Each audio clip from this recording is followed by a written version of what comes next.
Stress और strain को deal करता है। तो स्ट्रेस और स्ट्रेन को एक बार हम रिवाइज कर लेते हैं।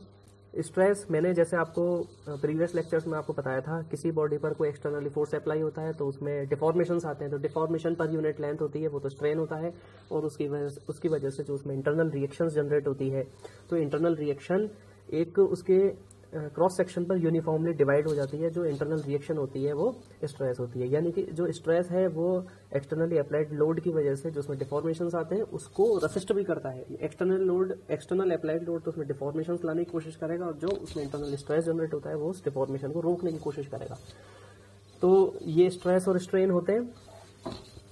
अब एज पर हुक्स लॉ, चूंकि ये लॉ हुक नाम के साइंटिस्ट के द्वारा दिया गया था इसलिए इसका नाम हुक्स लॉ है। तो जो हुक था उसने कुछ एक्सपेरिमेंट्स किए। उस एक्सपेरिमेंट में उसने देखा कि एक लिमिट तक अगर मैं स्ट्रेस लगाता हूं तो स्ट्रेस और स्ट्रेन प्रोपोर्शनल होते हैं। यानी कि स्ट्रेस बढ़ेगा तो उसी प्रोपोर्शनैलिटी में स्ट्रेन भी इंक्रीज होंगे, जैसे कि मैंने आपको यहाँ ग्राफ से शो किया हुआ है। तो स्ट्रेस वाई एक्सिस पे, स्ट्रेन एक्स एक्सिस पे, तो stress is proportional to strain. यानी कि स्ट्रेस और स्ट्रेन के बीच का जो कर्व है ये एक स्ट्रेट लाइन के फॉर्म में होगा। अगर इस इलास्टिक लिमिट से अगर मैं बाहर ड्रॉ करूंगा तो ये एक स्ट्रेट लाइन के फॉर्म में ना होकर या तो ये ऊपर की साइड शिफ्ट करेगा या फिर ये नीचे की साइड बेंड करेगा। तो as per the Hooke's law, hooks ने जो एक्सपेरिमेंट में देखा उसने ये देखा कि स्ट्रेस डायरेक्टली स्ट्रेन के प्रोपोर्शनल है।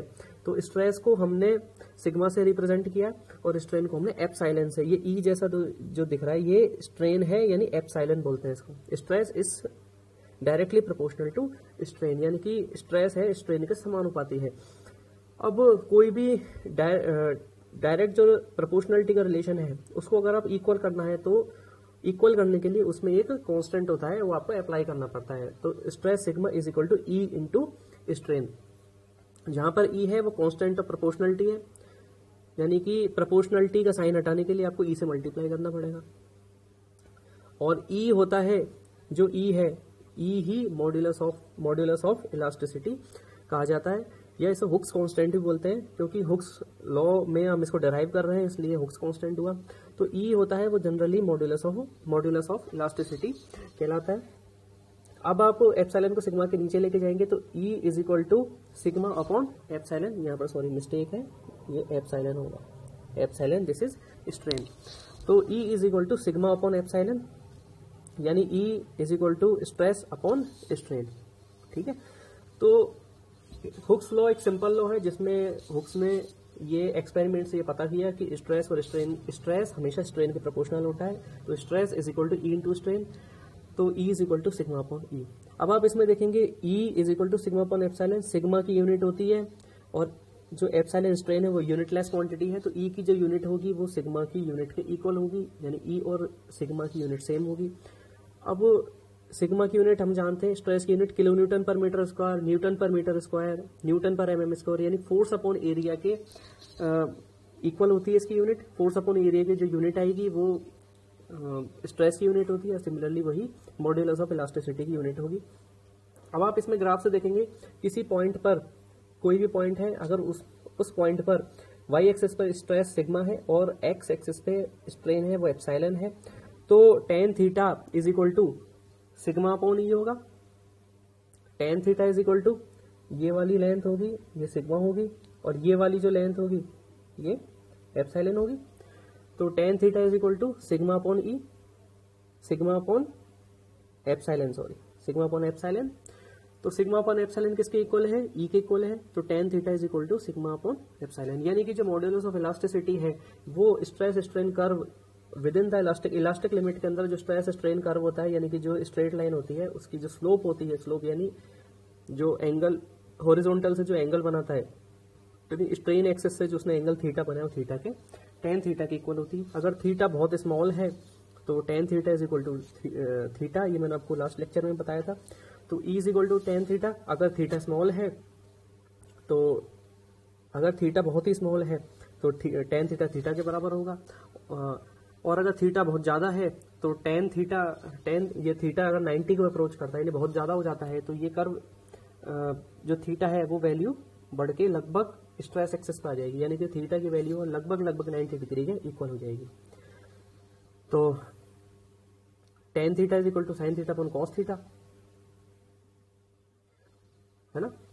तो साइन 90 इज इक्वल टू क्या होता है, साइन 90 इज इक्वल टू 1 होता है और कॉस 90 इज इक्वल टू 0 होता है, तो 1/0। तो जो मॉड्यूलस ऑफ इलास्टिसिटी है वो ऑलमोस्ट इनफाइनाइट हो जाएगी, यानी कि अगर थीटा की वैल्यू बहुत ज़्यादा है तो मटेरियल बहुत स्ट्रांग होगा, अगर थीटा की वैल्यू बहुत कम है तो मटेरियल बहुत वीक होगा, क्योंकि जो स्ट्रेंथ होती है मटेरियल की, जो स्ट्रेंथ होती है यानी उसकी जो इंटरनल स्ट्रेंथ होती है वो मॉड्यूलस ऑफ इलास्टिसिटी के प्रोपोर्शनल होती है, यानी ई की वैल्यू जितनी ज़्यादा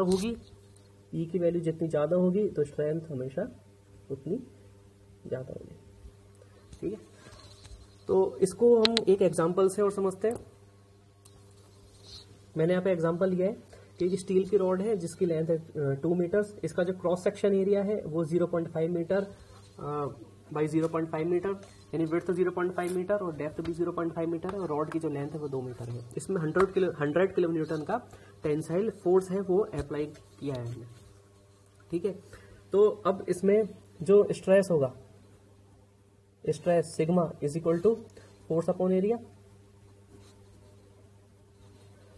फोर्स कितना है 100 किलो न्यूटन अपॉन एरिया है 0.5 मीटर इंटू 0.5 मीटर। तो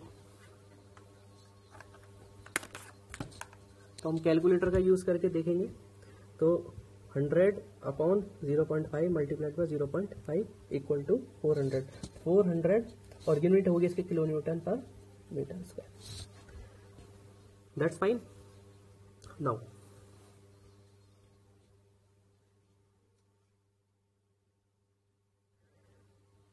अब मैंने बोला स्टील, तो स्टील के लिए मॉड्यूलस ऑफ इलास्टिसिटी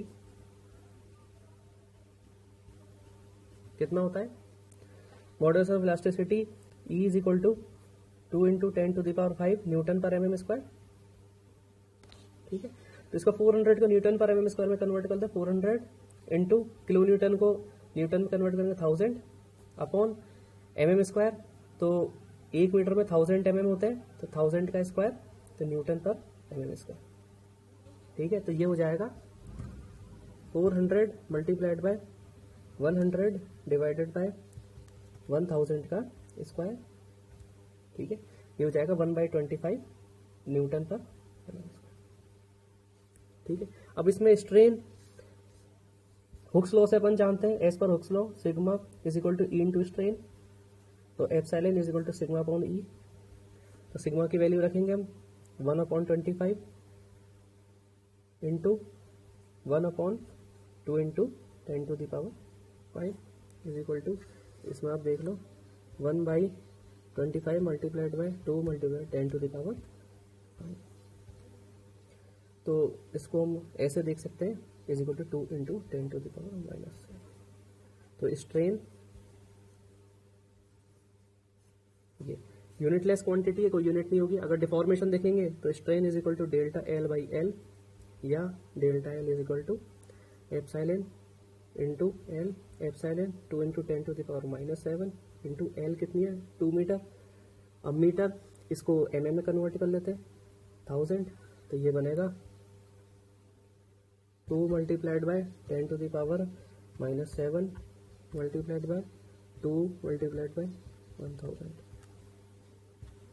यानी कि 4 इंटू 10⁻⁻4 mm, जो होगा 0.0004 mm। ठीक है, तो आई होप आपको एग्जाम्पल से हुक्स लॉ और थोड़ा स्ट्रेस और स्ट्रेन कॉन्सेप्ट भी समझ में आए होंगे। तो मैं उम्मीद करता हूँ कि आप इसी तरीके से समझते रहेंगे। Thank you.